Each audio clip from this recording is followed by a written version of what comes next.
Hi everyone, my name is Tim Warnock and I'm Jed Baker's local paediatrician. I've been asked to give you a little story about the Baker's journey with Moyamoya syndrome.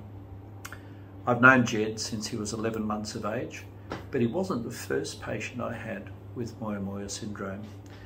The previous year I'd had a 7-year-old Korean girl present with an acute stroke, and she had a history of headaches and TIAs. Cairns Hospital didn't have an MRI machine back then, so she had an initial CT scan done which showed some changes in her left parietal region. She had a transient right hemiplegia and had good recovery, and then went on to have an MRI and MRA, and the diagnosis of Moyamoya was made pretty quickly.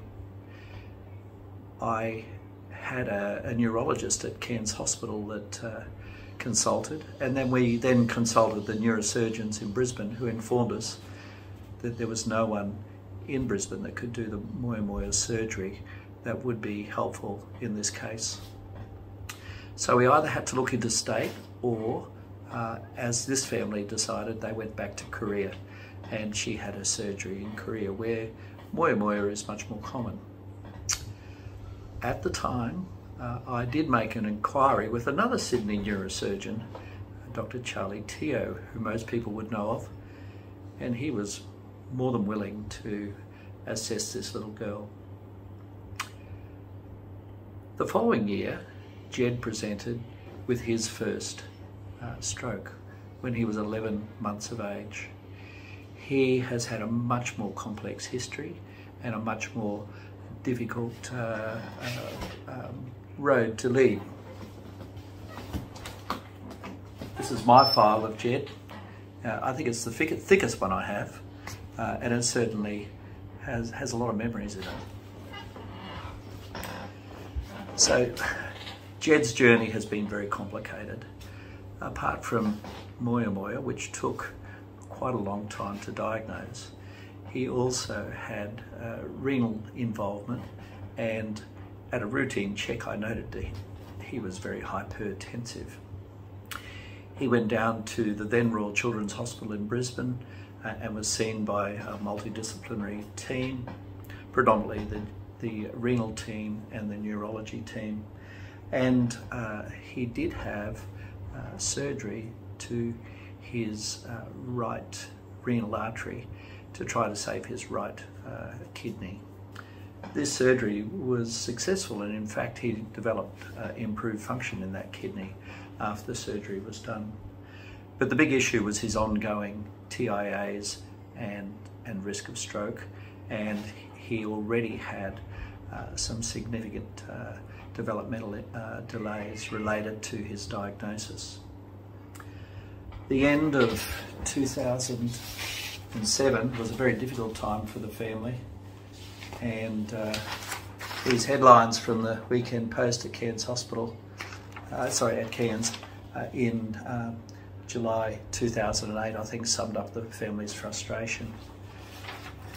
Jed's case was referred down to the Sydney Children's Hospital, where I had actually worked for 2 years in my advanced training. And Dr. Andrew Rosenberg and was the renal physician that was consulted down there.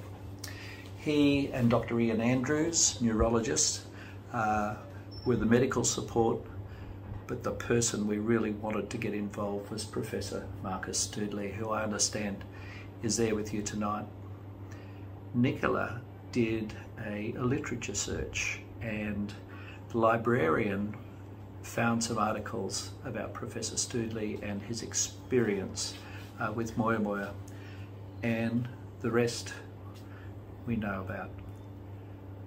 So shortly after his initial assessment, Jed underwent reperfusion surgery, where he had his temporal arteries moved to connect with intracranial structures to help perfuse his brain. He had 2 procedures done a month apart. Unfortunately, after the first procedure, because of the severe lack of blood supply to his brain, he had another stroke. After his second surgery, things did improve, but transient ischemic attacks continued, and he then went on to have an occipital approach. The family came home knowing that pretty well everything that could be done had been done. And in a way, Jed was sent home as a palliative patient.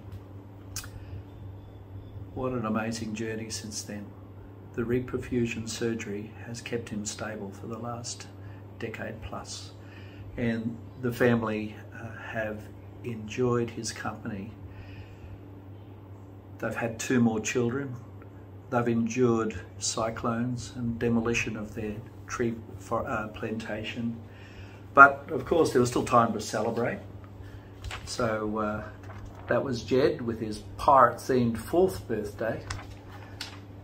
I also attended his pirate-themed 5th birthday, which was a big event. And Nicola has really kicked off on her journey of trying to highlight the profile of Moyamoya and making people more aware of what's going on.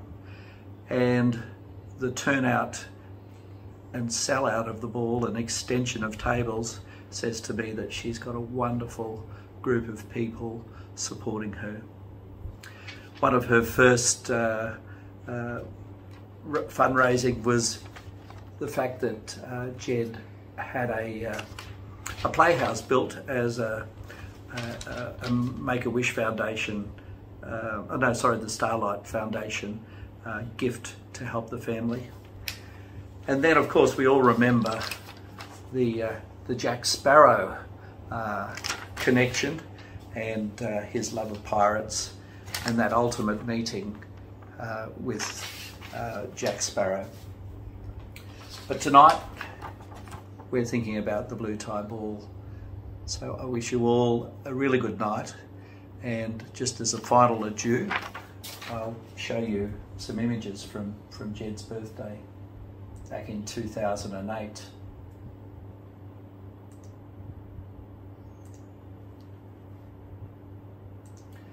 These photos are still something that I really enjoy, and I hope you do too. Now, Nicola, you probably will need to edit some of this to bring it down to a decent size, but here we go.